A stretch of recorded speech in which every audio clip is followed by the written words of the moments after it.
Welcome to the Crypto and Blockchain Talk. Hello. Hey. Guten Tag. Aloha. Hola. Shalom. Hello. Namaste. Ni hao. Privet. Hello. Salut. Yassas. Salve. Ciao. Bonjour. Our podcast talks about the latest trends in the worlds of cryptocurrencies and the blockchain. Hello, everyone, and welcome to this week's edition of Crypto and Blockchain Talk. I'm extremely excited, as usual, because I like to get the coolest people onto our podcast. But this week, I have none other than Nader, that rhymes with Ladder, Al-Naji. And Nader Al-Naji, I gotta tell you right now, is probably going to blow your minds. And before we go any further in explaining who Nader is and what he's involved in, etc., I'm just going to say hello. Nader, hello, and welcome to Crypto and Blockchain Talk. Aviva, thank you so much for having me. I'm absolutely honored to be here. You know, I can't wait to dive deep and delve into so many things with you. But what I want to first do is, I normally wait to do this, like the background, really talk about how you came into this space. As everyone knows, I'm very interested in where people came from because, of course, this space, meaning the cryptosphere, is rife with a lot of scams and things which are very untoward. And, of course, we all know I love uncovering all that stuff. But you are the furthest thing from a scam. Of course, I've checked you out kind of like an Interpol gig. You know, you've basically got the whole package. So what I want to do is, first of all, just talk about you because you have a pretty awesome background. You know, I have your bio, and normally when I read these bios, I throw them out because they don't really super interest me as much as how you came to, you know, the idea of your projects or whatever. But basically became interested in crypto in 2012, which of course is, like 3 years after, of course, Satoshi launched his white paper. And you mined about 23 Bitcoin using the free campus electricity at Princeton.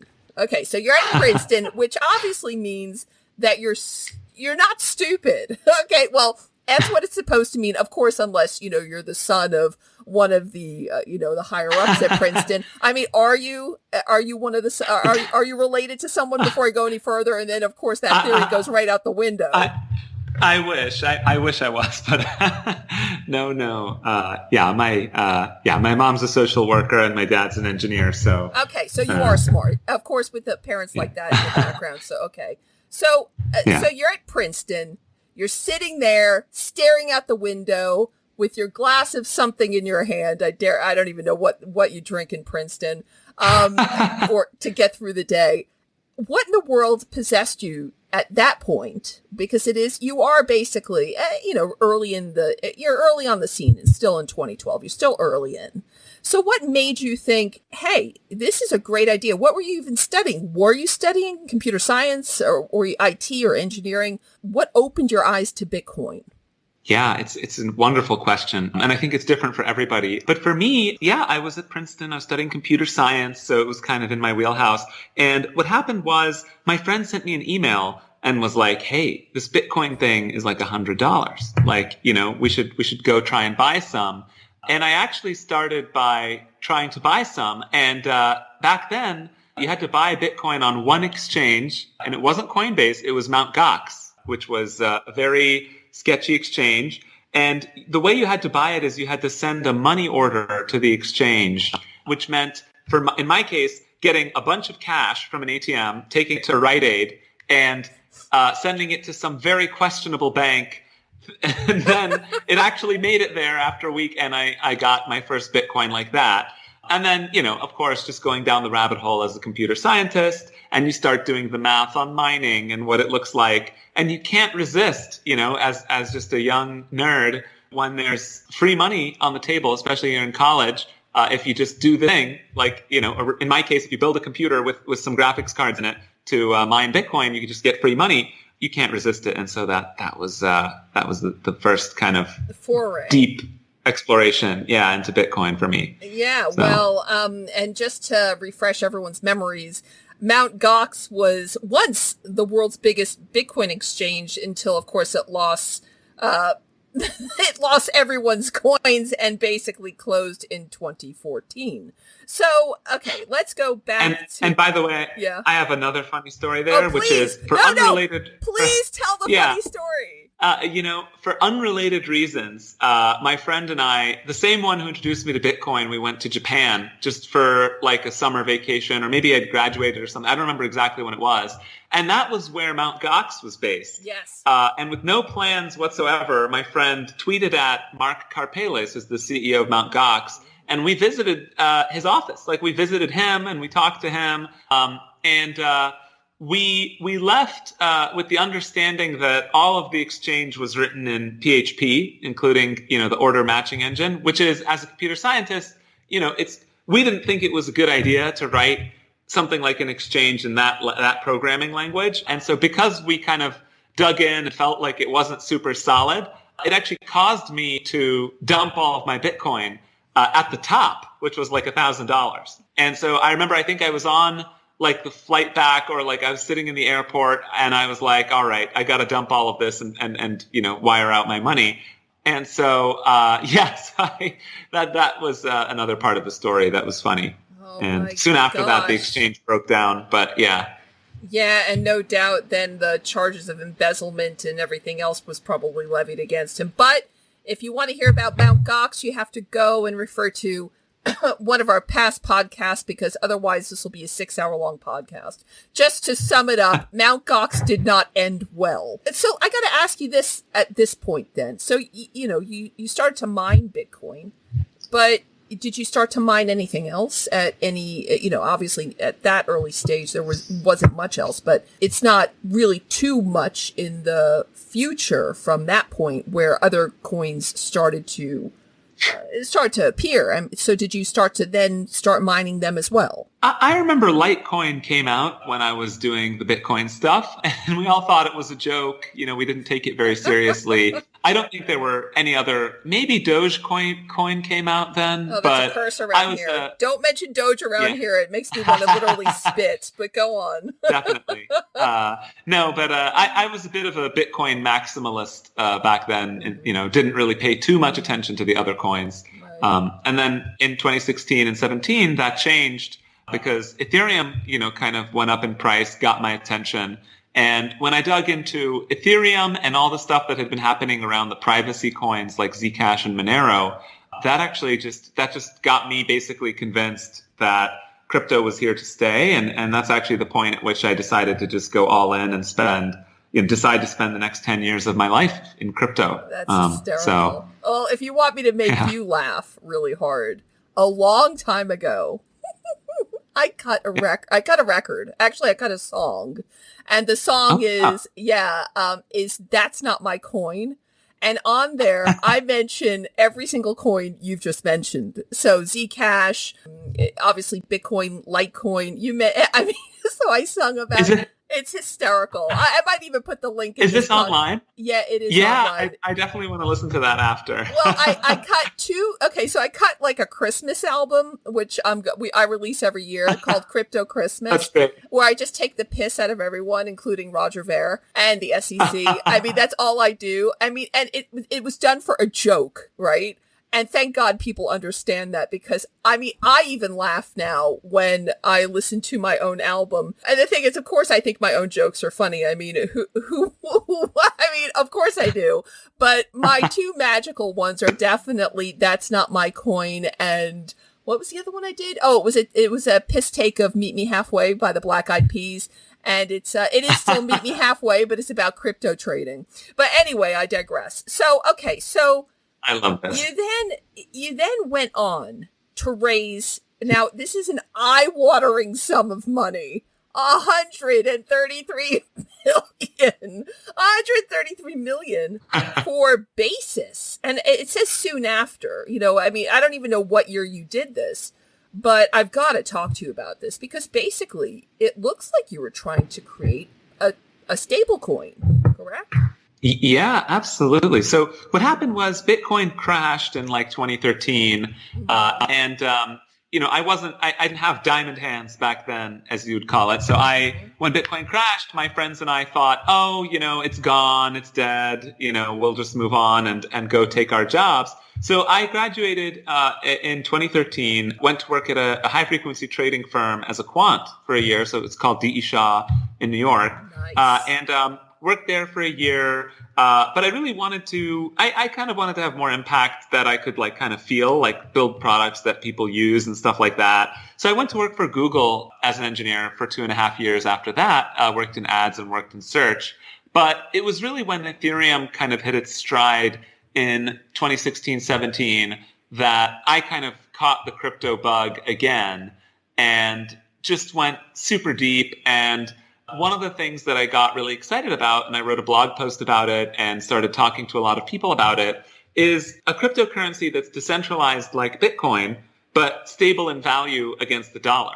And it really felt like something like that would be important in order to power financial applications and derivatives that are built on top of, if you want to do derivatives, you need kind of something that's stable against the dollar. Yeah. And so Tether was the only thing that was out there when in 2017 when I was exploring, and it was about $50 million or something. It was a very small kind of market cap, and everyone thought that model of basically Tether, what it does is it's a coin that's issued on top of Ethereum. Previously, it was Bitcoin as well, and I think it still is, and they back it with dollars. So you can exchange one Tether for $1 that's held in a bank account. And people thought that model would not work. Like you would have your bank account shut down and then all the dollars would be gone. And so Basis was the company that I left Google in 2017 to start that had a different model where instead of backing it with a bank account that can be seized or shut down, it would actually be backed essentially by crypto, over collateralized by crypto. And so you don't have that risk of being shut down, and the regulatory landscape we thought would be better around that kind of a model. And so, so the plan was basically to launch a Bitcoin-like asset that is volatile. So we launched that. We allow that to grow. And then once its market cap is high enough, we launch a stable coin backed by that asset called Basis. And so I raised $140 million selling that backing asset to investors all over Silicon Valley. So Andreessen was involved, Lightspeed, NFX, Bain, DCG, Polychain, Pantera, all these big funds were involved. And this was in 2017, early 18. But then what happened in 2018 is the SEC kind of came out and said that if you try to launch your own cryptocurrency, especially the way that we were structured, it would be highly likely that they would deem it to be a security, which kind of ruins all the potential of what we wanted to do. If your cryptocurrency is a security, you have to comply with all these laws that make it kind of impossible to do most of the interesting stuff you want to do. And so what happened was, we spent 6 months trying to pivot to something that was both as exciting as what we set out to do and also kind of legally compliant and wouldn't run afoul of kind of what the SEC was trying to do.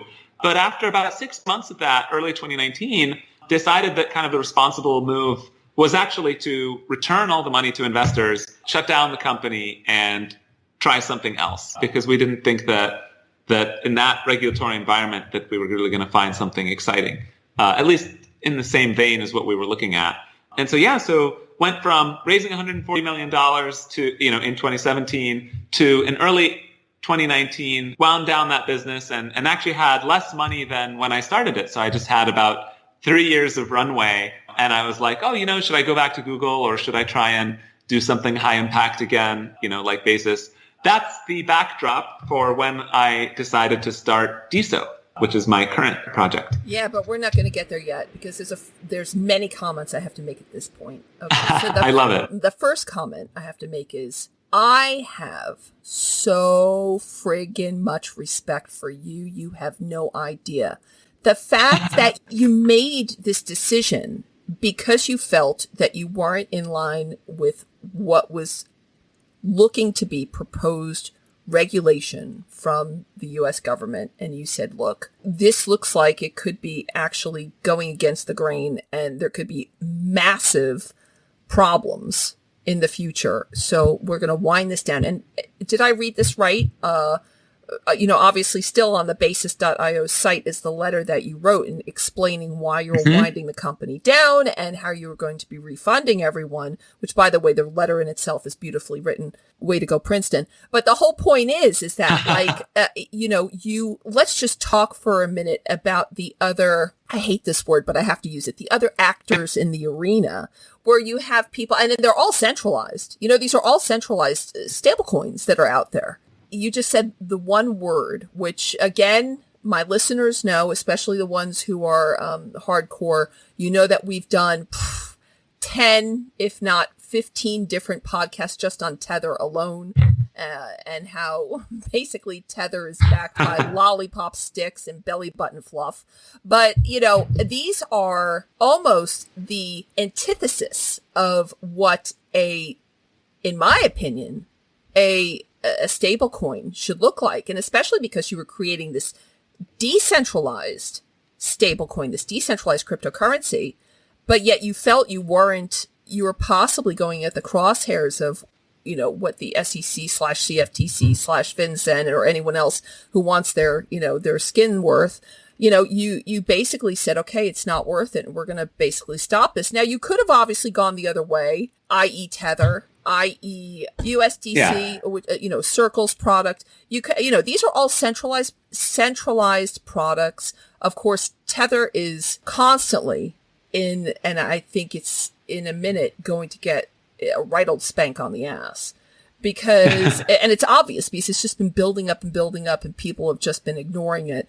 And that doesn't include the other offshoots from Tether. We won't get into that either. If you want to listen to, obviously my thoughts and my guest thoughts on Tether, like I said, just go into the archives and you can read one of the other podcasts in the past. It's very easy to find. But the whole point I'm making is you could have very easily gone dark side on this and said, screw it.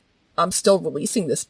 I'm releasing this onto the world, and I'm going to just go live in, the BVI. You could have easily have done that, but you didn't. And by the way, if you had done that, you'd probably be worth what's CZ worth? I read the other day something like $3 billion, if not more. No joke. You really, and this to me proves that you're in it for the win. That you're in it for all the right reasons. Because let me tell you something. It's very easy to be lured by the money. And it's an obvious thing. It's so obvious. You can see all these, there's so many shit projects, excuse my French, in the crypto sphere that people put their money into for all the wrong reasons because Elon Musk tweeted about it or because they really believe what they read in the white papers or in reports that are driven by accounting firms that barely exist, i.e. in the case of Tether and some other stable coins. It's not even just Tether anymore. There's a lot of stable coins out there, which when you look into, first of all, the fines that are being received by them, or if you, being given to them, I should say, from the U.S. government. If you look at some of these projects, you just think to yourself, why in the world are they still existing? But then I look at you and you're like there. And I have so much respect for you that I thought to myself the minute I get a lot of requests every single week to come on here. And I thought I got to get this guy on. He's got to come on here because you took, I think, the right approach to this, because your approach means you are definitely not in this for just taking money from people's hands. You want to do this for the right reasons. And also the fact that you want to do this decentralized as opposed to centralized, that says so much about this. Okay. So now that I've just built this altar and I've just done all that, I've just explained all that to you. I want to ask you this then. Why didn't you just haul in? You had $140 million. Why didn't you just haul in the biggest legal firm who dealt with blockchain and decentralized, DLT projects? Why didn't you just haul one of them in and say, sort this crap out? I've got $140 million, dude. Sort this out and get me what I need to get from the government so I can operate this legally. Yeah, it's a great question. So I raised $140 million and I returned there was $10 million that wasn't there, that was spent. And all of that was actually, almost all of it was on lawyers for doing exactly what you're saying, hey, this is what we want to do. Let's find a way to do it in a compliant fashion. Look, I think we had conservative firms the biggest and best firms are often not the most risk taking. They work for banks who are just trying to, not get in trouble, versus maybe startup lawyers who think, more kind of, just do whatever it takes to put it out there. And so that might have contributed to kind of the conservative nature of the decision. But I think ultimately we had alternatives. We could have launched a centralized stablecoin that's kind of like a Me Too version of USDC, but it's just not exciting. I mean, for me, I've always believed that me and whoever I work with, like, we're capable of doing things that really wouldn't get done if we didn't do them. That's kind of a very important kind of property of the ideas and the projects that I pursue. And so to do a Me Too project, to do a Me Too product just to keep money and cash out, it just wasn't aligned with what I think we're capable of. So, I mean, it would have been great to do the original vision, which is truly differentiated, and no one else was really positioned to do it as well as we were. I could not convince myself that we were going to do that and not get in trouble in some way with the government. Well, of course, but what about now? I mean, now that you see everything that's kind of coming and forming, and I just had the CFTC on a podcast a couple of weeks ago. As long as a project does seem to be adhering to their rules, I mean, would you not consider relaunching Basis again? Because you've already, I mean, I'm not being funny, you already have the whole kit and caboodle. You built the kit car, the training wheels are off. You were literally right at that starting line. So couldn't you now just take off where you kind of left off? I think it's possible. I mean, I think one thing that's important to understand is that there are many regulators, and the CFTC actually tends to be the loose one, whereas the SEC tends to be very, very agreed. Strong against or strong enforcer of kind of letter of the law and all that. So I think just because the CFTC says this is fine, that's not really a passing grade. The SEC is the hard one. And so I think, beyond the SEC, I think kind of Libra launching the way that it did, or being announced the way that it did. I don't know if your viewers are up to speed, but Facebook tried to do kind of a similar, thing to what we were trying to do with Basis a few months after we decided to wind down. And Congress actually went after them in a very strong fashion, to the point where I don't think they're going to launch. I mean, I don't know. I think it depends on how you look at it. I think decentralized stablecoin, on the one hand, extends the reach of the dollar into other countries that have trouble accessing it right now. But on the other hand, if it is truly decentralized, it can kind of displace the dollar. So I definitely get where they're coming from. But ironically, the reason why we decided to shut down was not kind of the end game calculus, but more in the short term, the SEC was really hung up on nobody, listing their coins. And that was very problematic just to get off the ground, not even talking about the end game. You were just saying that you didn't think that Facebook's Libra/Diem, because as you know, that's what they renamed it, even though there's already a product out there called Diem, which is very confusing to everybody. But regardless, you said that you didn't think that project was ever going to launch. I think Libra is great. I mean, I think it's even something that could be very good for the world if they are able to get it off the ground. But I think the way that they announced it got kind of a lot of people in power to want to push back on it. I have heard that it's been difficult for the team there and all that kind of stuff. I mean, I have no idea. It could launch one day. Maybe it's launching soon. I don't know. But everything that I've heard is kind of that at the end of the day, all we could launch was like something kind of boring, where it's kind of a USDC competitor. My understanding is they're kind of in that bit of a box as well. But hey, I mean, that could still be very impactful if they plug it into Facebook products and things like that. Oh, so we're going to circle back to this in a sec, because I really want to get to DeSo. But before I can get even to there, I need to then go to the next stage of your tech life. And that is that you then created and if I got this wrong, correct me, please. But then you created BitClout, which is this social app, which you built on the blockchain DeSo. So obviously DeSo it had to be developed first before you could obviously launch BitClout. But it looks like from the way that I've read everything about you, that BitClout was actually the product that you were trying to achieve, and that DeSo was just the power behind the blockchain behind it.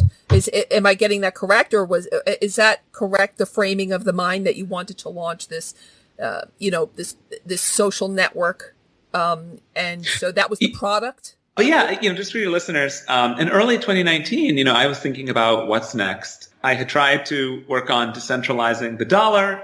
That didn't really work out. But having been in crypto, I felt like there was a lot of fun stuff to do beyond that. And the thing that I kind of looked at that was interesting immediately after kind of returning all the money was decentralizing social media. So the companies that control social media, so Facebook, TikTok, Twitter, are kind of more centralized today than the banks were when Bitcoin came out. And there was kind of a thinking that if you could maybe use the blockchain to store the social content instead of storing them at a private company, maybe you could decentralize social media in the same way that Bitcoin, Ethereum, and other blockchains are decentralizing the financial system. I started looking into that, and I got really excited because it turns out that when you look at, building social media on a blockchain, there are a lot of advantages that give you hope that you can actually take on the incumbents, which, Facebook, Instagram, Twitter, all of those. And really those advantages come from being able to mix, money and speculation with social media in a way that you can't really do in a centralized fashion. So if you look at some of the apps that are built on DeSo, they have really cool things like where they allow you to invest in a creator by buying their coin. And then if that creator becomes really popular, you make money. So for example, if you found Ed Sheeran, who's a popular singer, if you found him when he was, sleeping on people's couches and performing at bars, and if you recognized his talent, you could buy his coin. And then when he becomes a superstar, you're on that ride with him financially. And so that's called a creator coin. That's just one thing you can do when you're in blockchain land, a new way for a creator to make money, through what they do. But there are so many things like that when you're mixing money and social media. Building on a blockchain really unlocks. And so early 2019 started kind of looking at that, and just got excited about the products you could build. And then the other side of it, of course, is that when you put social content on a blockchain, you're building an open ecosystem that anyone can build on top of. And that's really exciting because if any app that builds on the blockchain that you're creating, if any app succeeds and gets a lot of users, those users are accessible to all the other apps that are being built on it in a way that doesn't happen when you build a traditional social media company that's not powered by a blockchain. So all those advantages kind of got me excited. Thought that if we built a blockchain that's custom tailored to social content, we could really not only build 10x products, but capture a very robust kind of a network effect, so to speak. So the blockchain in itself is called DeSo. Is that correct? That's right. Okay. And it's short for decentralized social. Yes.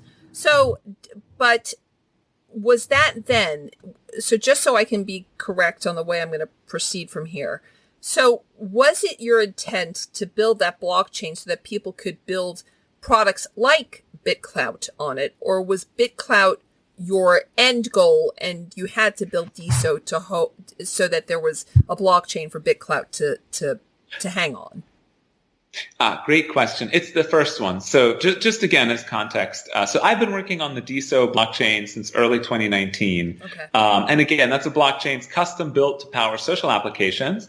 And in early 2021, we sold a lot of DeSo coins, or rather investors bought a lot of DeSo coins for Bitcoin. And that raised the treasury of 5,000 Bitcoin.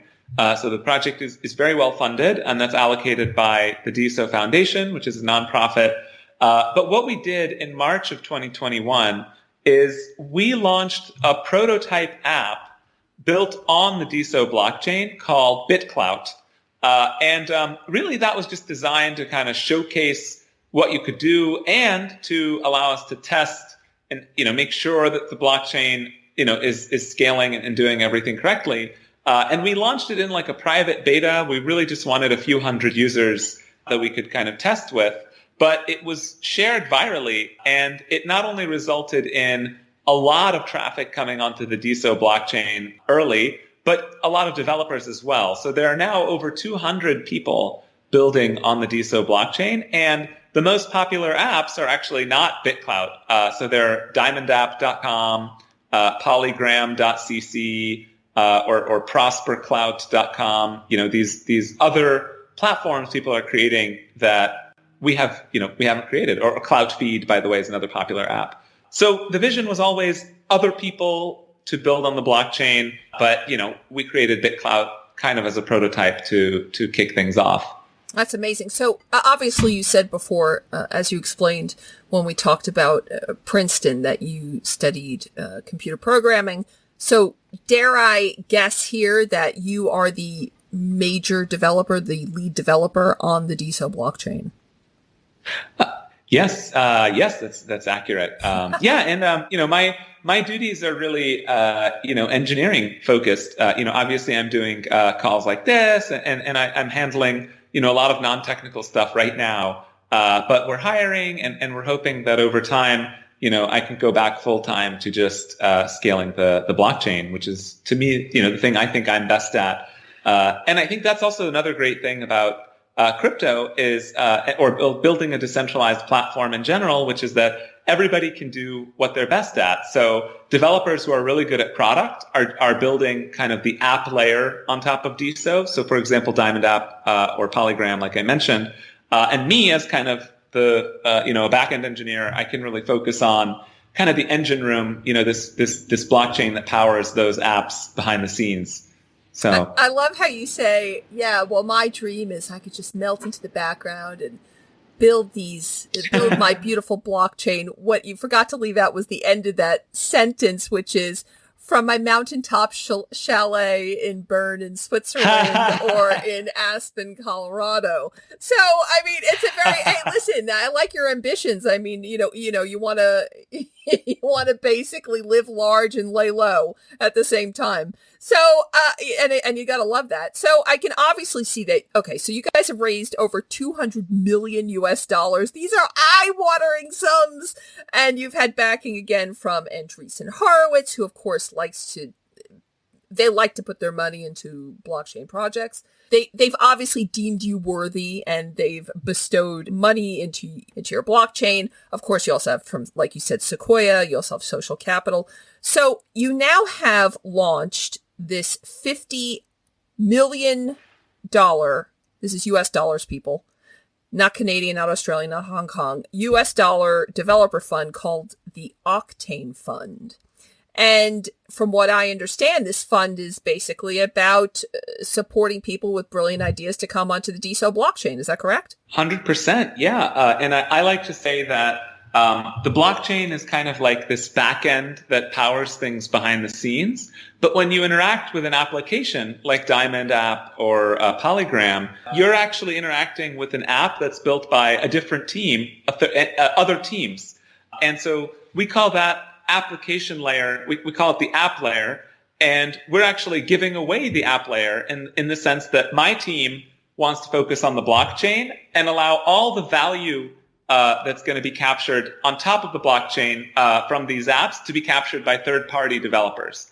And so a lot of these developers are getting funded without our help, just because, if you build an app on top of DeSo, there are so many interesting products that you can monetize that, again, makes money in social in interesting ways.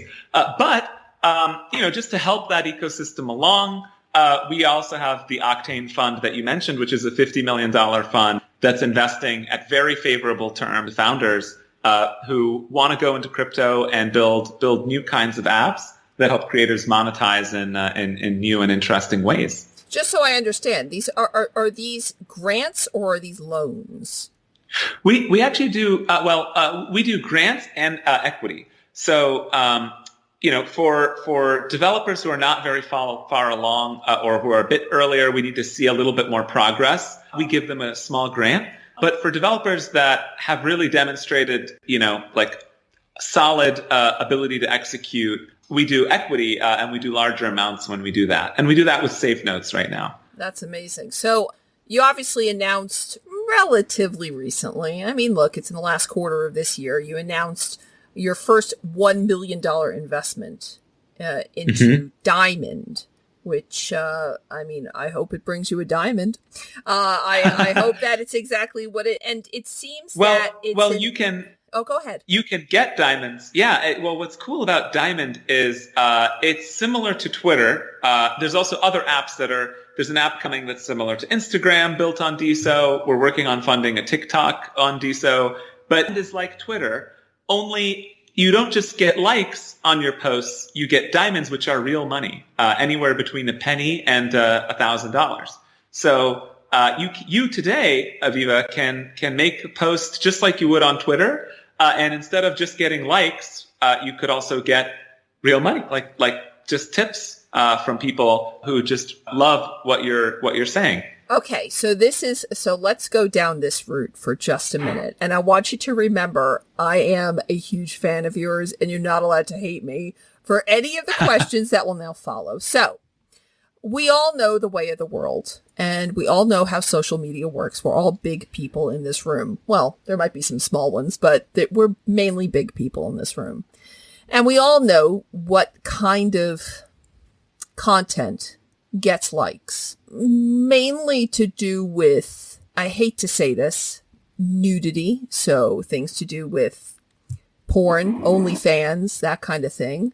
I mean, I'm not, and believe me, I'm not throwing stones at anyone. If you've got a good enough body to make loads of money on OnlyFans, God bless you. But anyway, I digress again. So the whole point is that the things that get lots of views and likes are things that are normally very anti stuff that maybe people don't really look up to, especially if they're a parent. And so we're talking about things like porn or guns or, of course there's things that go out there and they're viral and, once in a while about, someone saving somebody's life or someone, helping someone. But more often than not, you'll have somebody who says, I want to commit suicide, and they'll get a ton of likes with a bunch of comments saying, just go do it then. So, this is the dark side of social media. And it's one which, of course, when you combine that with deep fakes, and we've talked about deep fakes on this podcast a lot, maybe too much. But, when we talk about deep fakes combined with all this other stuff, because social media does rely on, it's like a car crash. You can't keep your eyes away from it kind of thing, some of the stuff that's on it.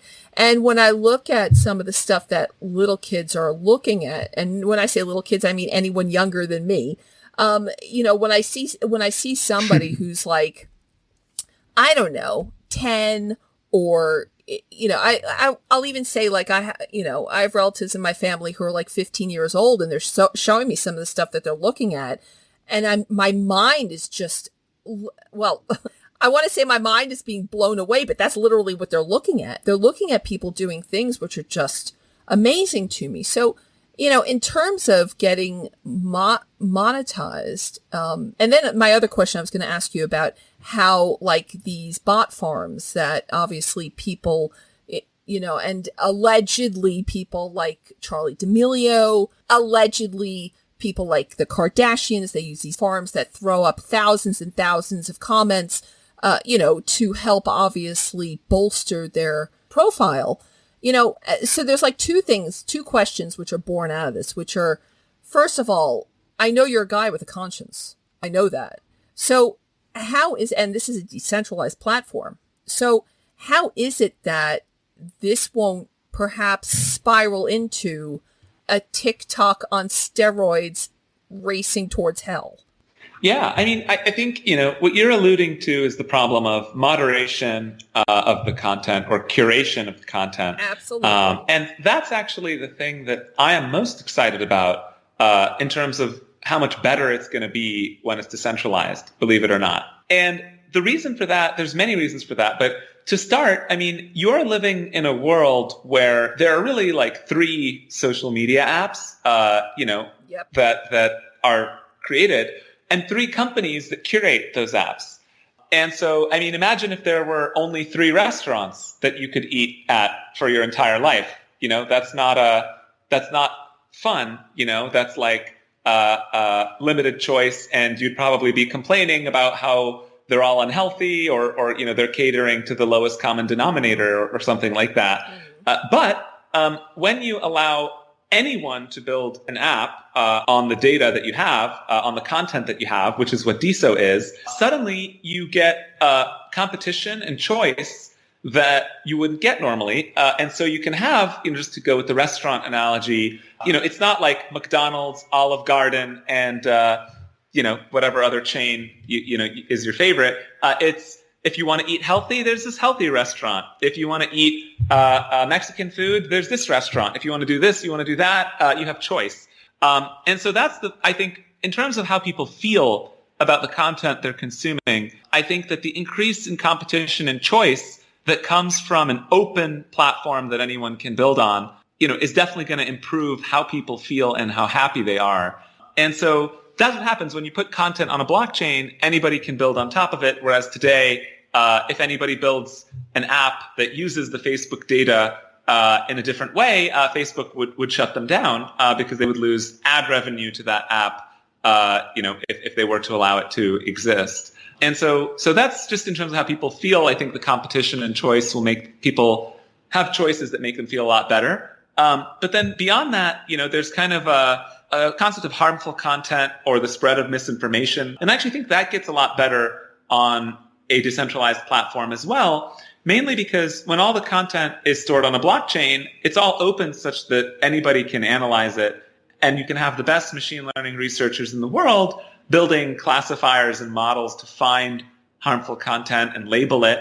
And they can make those labels public, and all the apps can use those labels so that they collectively filter out content that would be deemed harmful. And then beyond that, in terms of tracking the spread of misinformation, a big problem we have today is misinformation spreads in a silo that only Facebook really can control. And they have, not only do they have limited oversight over it, but on top of that, they're not really incentivized to find misinformation because they often make more money when it's spreading than when it's not. And so when you open up all the content by storing it on a blockchain, again, you can have the best people in the world analyzing that content, and people can write blog posts like, hey, did you know there's this pocket of bots that is having a large impact on the network? And then once it's transparent, once it's out in the open, we can actually do stuff about it. We can legislate around it. We can have a conversation that we're not having today. And so I think when it comes to how people feel, and also in terms of finding and moderating harmful content, I actually think both of those are highly likely to improve in the decentralized world over what we have today. So are you saying that you're kind of relying on the participants of the blockchain to basically take it down?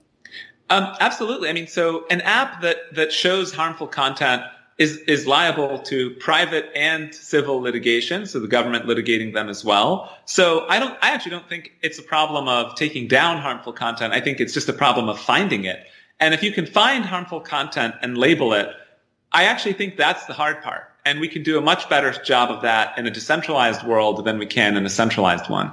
Okay, so just going now towards, like, for instance, China and a couple of other countries in the world who have banned social media platforms, such as China banning Facebook, just using that one as an example, even though there's a lot more countries than just China, and Facebook just being one of the social media platforms which have been banned.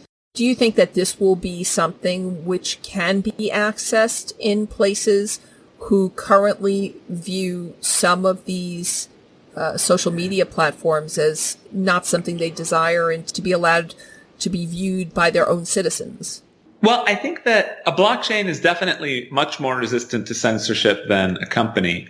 right? A blockchain that stores content can be, accessed by anyone who wants to build an app on top of it. And it's pretty difficult to fully shut down all the apps that could possibly build on top of it. So I think from the standpoint of the US, being able to share with China and vice versa, I think that will definitely improve if you have a blockchain that's storing the content versus a single centralized company that makes a single centralized app, if that makes sense. It absolutely does. Have you ever seen the program on Netflix called The Social Dilemma? My wife and I were going to watch it, but I think I was too busy, so I haven't watched it yet. Okay. I do want to watch it, though. Okay, so I don't want to ruin the ending for you. I don't want to ruin it for you, but I am just going to tell you that, to be honest with you, because like you, I've been in this space for quite some time. The last 5 minutes of The Social Dilemma are very powerful. And basically they ask these people who have created, who are actually instrumental in the creation of platforms like Facebook and Twitter, et cetera, et cetera. And they say to them things like, do you let your children onto social media? And right. What do you think about social media? And their answers are going to make you change your underpants, because literally their answers are, they believe that social media is going to do the following things. It's going to lead to civil war. Number two, they don't allow their children onto social media. These are people who have developed social media. Like I said before, they've developed the very products that we've been talking about here on this podcast. One guy said his kids will never have access to it as long as he's alive. He's going to put his foot down. So, they recognize that they have been instrumental in building it, and yet they still are sitting there on the camera and they're saying, not on my Nelly. They're saying all these horrific things, which I just sat there and was staring.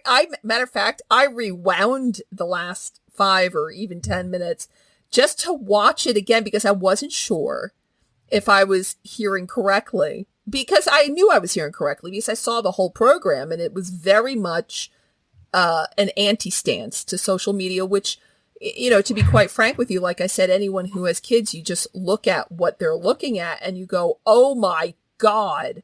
So I guess my question to you is, maybe I should talk to you again after you watch this Social Dilemma, but do you think you'll be having the same dilemma? Well, I think it's a great question. And I think that the tricky thing that I think everyone and your listeners kind of needs to remember is everything is constantly evolving. And when people feel negatively towards something, I think that's a sign that it's about to evolve in a way that's positive. Because if people don't like you or if they don't like what you're doing, generally there's going to be competition that comes out that disrupts you. And I kind of feel like that's where we are with social media today. I think social media today, it's based on ads and it's based on driving as many views and clicks as possible. Absolutely. But in the next phase, I think the incentives are going to be a lot better. I think, for example, when you allow people to invest in each other, like DeSo apps allow you to do, like Diamond app does, you get a lot more positivity is something we're noticing, because you invest in somebody and then you just really want to support them and you want to see them succeed in a way that wasn't possible before you were able to do that. Additionally, when you mix, when you mix money and social media, you not only get that alignment of incentives, you get a new business model that instead of wanting to show you ads and maximize addiction, it's really about maximizing high value interactions, and that's generally stuff that's pretty positive. So I think in terms of traditional social media as it is today, I think it's probably reasonable that people have a negative reaction to it. But the future is one in which the interactions you have with people are very different. I think they're much more positive. There are thousands of apps to choose from, maybe tens of thousands, hundreds of thousands of apps to choose from, not 3, And so, like going back to the restaurant example, I think we're comparing a world that has 3 restaurants in it to, a new world that has virtually unlimited choice and competition, and that's the future of social media. So to answer your question, I think my relationship with social media is going to be a lot more positive because I think social media is going to be a lot more positive as we allow competition to take its course. Absolutely. I mean, and especially if the products that you're building are going to be somehow more enlightened. One of the things that somebody said on The Social Dilemma was, the human psyche, and of course, I'm paraphrasing here and I didn't see it yesterday, so forgive me for not being direct with the quote, perfect with the quote, but it was something like the human psyche it can deal with having 3 people or 4 people not like you. Yeah. The human psyche isn't developed enough to have 10,000 people not like you, if not hate you. Yeah. And, and that's what's creating this new, these new generation of monsters. But we won't go into the social dilemma anymore because what I want to do is just also very quickly just counter something you said about Facebook, because before what you were saying about Facebook was that, of course, the U.S. government wasn't very happy about it. And there's a really good reason for it, because Facebook, they have so many users. And even if we said, okay, let's just say half of their users are non-existing accounts anymore, and we take that out, they still have something ridiculous, like 1 billion people who are using it. And of course, there's all kinds of terror groups and all kinds of other people, as well as normal, happy, everyday people who post pictures of puppies and kittens. And so you have that, you have this huge dichotomy of people who are using it. Well, of course, the U.S. government doesn't want somebody like that having the power to oversee a centralized stablecoin, because of course it's in direct competition with them. But what I do like very much is this whole thing in the NFT space. I'm talking about NFTs that obviously represent any kind of non-fungible good. So in terms of NFTs, you also have a lot of this going on your platform, because you obviously have Diamond. It looks like it's very much bringing together kind of like a DNA strand. It's bringing together NFTs and social media. Am I correct? Absolutely. I mean, it's all about mixing, as I said, money and content, and all the apps do that in different ways. But yeah, Diamond is really cool in that it embeds NFTs into a social feed. Creating an NFT is as easy as making a post. It's really very, very, very simple. Polygram is actually an NFT browser for NFTs on the DeSo blockchain. So I think the future is really mixing in social and money, and NFTs are kind of the first part of that, but I think there's so much more that's coming. How many NFT apps are on the DeSo platform? Well, there's Polygram and NFTs.zone, which are both just dedicated to NFTs. But then Diamond and CloutFeed are 2 Twitter-like apps that show NFTs natively, mixed in with social content. And then there's actually over 200 apps now built on DeSo. A lot of them do interesting stuff with NFTs, with creator coins and other things. And you can actually see all of those if you go to bithunt.com. So BitClout or Bitcoin, and then hunt.com is a pretty great repository of all the apps that are building on DeSo. And what's cool is they all mix them in different ways. They're all doing interesting, novel things. And that, again, goes back to the power of having any developer in the world able to build on top of a common platform versus it being a closed platform controlled by a single private company. So where do you see then DeSo headed towards? Where are you going with all of this then? Because this looks like your blockchain is obviously amazing. It can obviously do pretty much anything that you're supporting an entire ecosystem and millions of future users and thousands of developers by giving away this money to support this very space. So you have the power to obviously let in who to go along a pathway that you see everything developing towards, and something that's really going to be enlightening just by looking at the things that you've done in your life and reading both the black and white and in between the lines of things that you've written. You're a very caring person. You give a crap. It's obvious to see.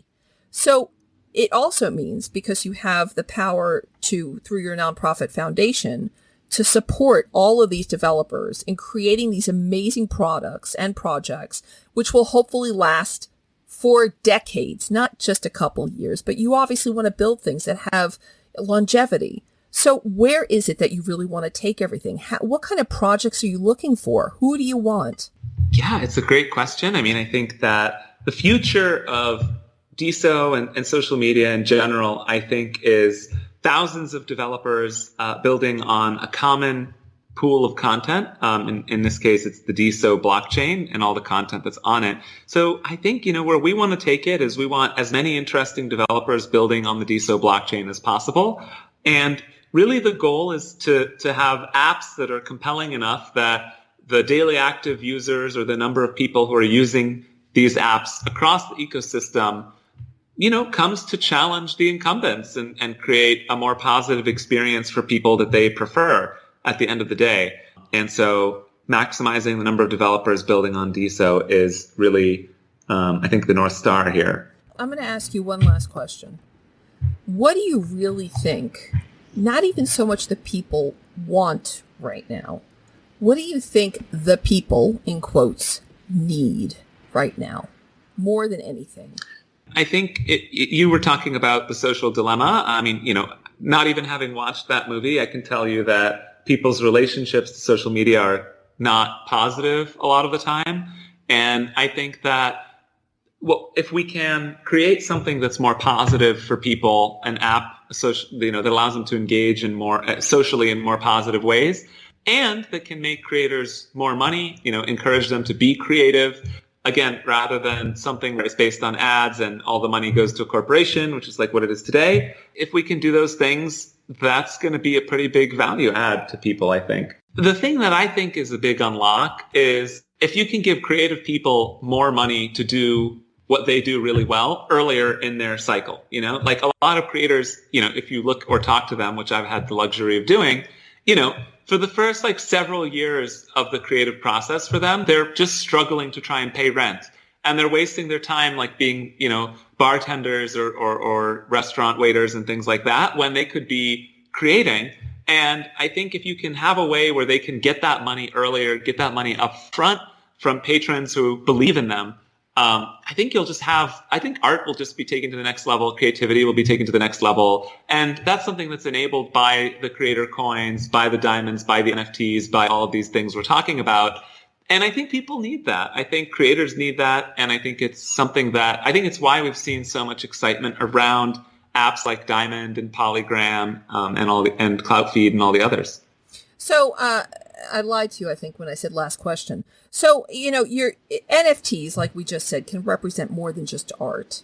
And of course, another thing that people maybe need is, a lot of people cannot afford not just even, of course, rent is for many people a hard thing to reach every month, but ownership of anything is almost an impossibility for many people. I mean, there are countries, I can name 10 off the top of my head, where if you are trying to buy a house, you'll never get your foot on that first rung because you would literally have to be making over $250,000 a year in order to be able to afford a home.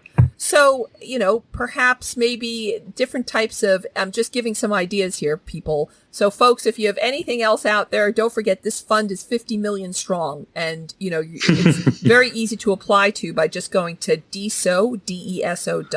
And of course, you have this amazing blockchain, which Nader himself has authored. He's been the developer behind this.